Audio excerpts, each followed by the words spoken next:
तो आपको क्या लगता है कि क्योंकि सीबीसी को इसलिए चुन रहे थे कि 2G जो स्कैम है, जो टेलीकॉम इतना बड़ा स्कैम है, पार्लियामेंट को रोक चुका है, देश के हर कोने में चर्चित हो चुका है, तो आप समझते हैं कि सरकार ऐसा आदमी चाह रहा था कि वहां सीबीसी बन जाए जो इस स्कैम पे और भी पर्दा डाल दे? ये बात बहुत स्पष्ट है और बाद के कुछ तथ्यों से और ज्यादा खुलकर सामने आई, क्योंकि सितंबर में ये अपॉइंटमेंट हुई है।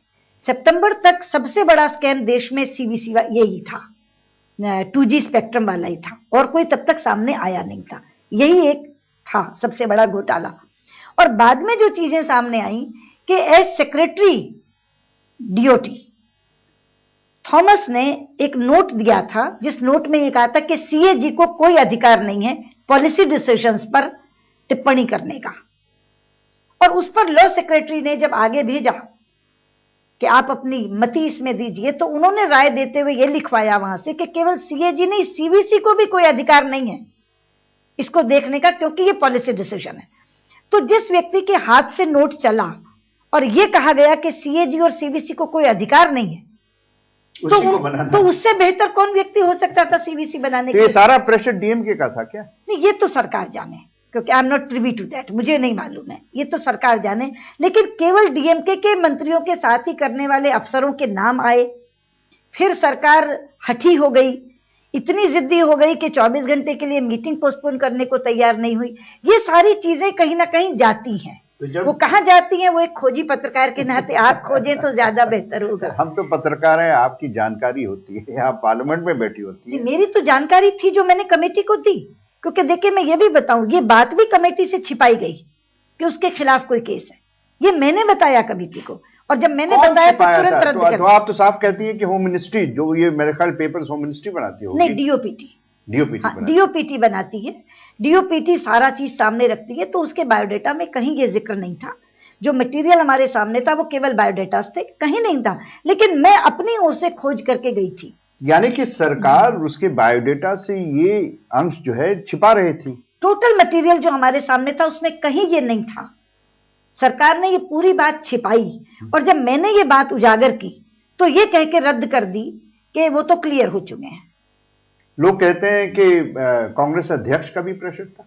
जी, ये तो प्रधानमंत्री बता सकते हैं, मैं नहीं बता सकती प्रेशर किसका था। लेकिन जिस तरह से चीजें वहां चली, मुझे ये लगता था कि अगर दबाव नहीं था या प्रेशर नहीं था तो प्रधानमंत्री को 24 घंटे के लिए मीटिंग स्थगित करने में आपत्ति नहीं होनी चाहिए थी।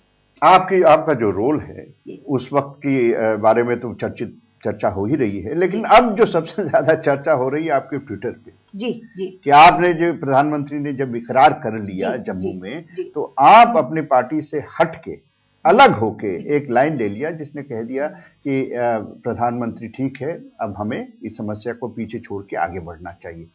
पहले तो मैंने कहूं कि मैंने ये पार्टी से हटकर लाइन नहीं ली। मैं स्वयं में ये महसूस करती हूं और आज भी ये महसूस करती हूं कि इसके 3 हिस्से थे। पहला, जो मेरा डिसएग्रीमेंट था वो सुप्रीम कोर्ट ने एंडोर्स कर दिया। दूसरा, वो सीबीसी हट गए। और तीसरा था कि अकाउंटेबिलिटी।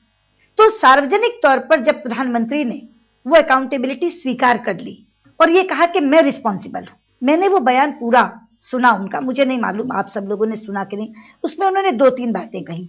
पहला तो उन्होंने ये कहा कि मैं एक लंबे समय से प्रधानमंत्री हूं, इतने लंबे कार्यकाल में गलतियां हो जाती हैं, ये भी एक वैसी ही गलती है, पर ऐसी गलती भविष्य में ना हो ये हम सुनिश्चित करेंगे और इसकी जिम्मेदारी मैं स्वयं लेता हूं। मुझे लगता है कि प्रधानमंत्री के इस तरह के बयान के बाद ये मामला बंद हो जाना चाहिए, क्योंकि आखिर किसी चीज को एक हद तक ही तो हम ले जाएंगे ना। तार्किक परिणति क्या है?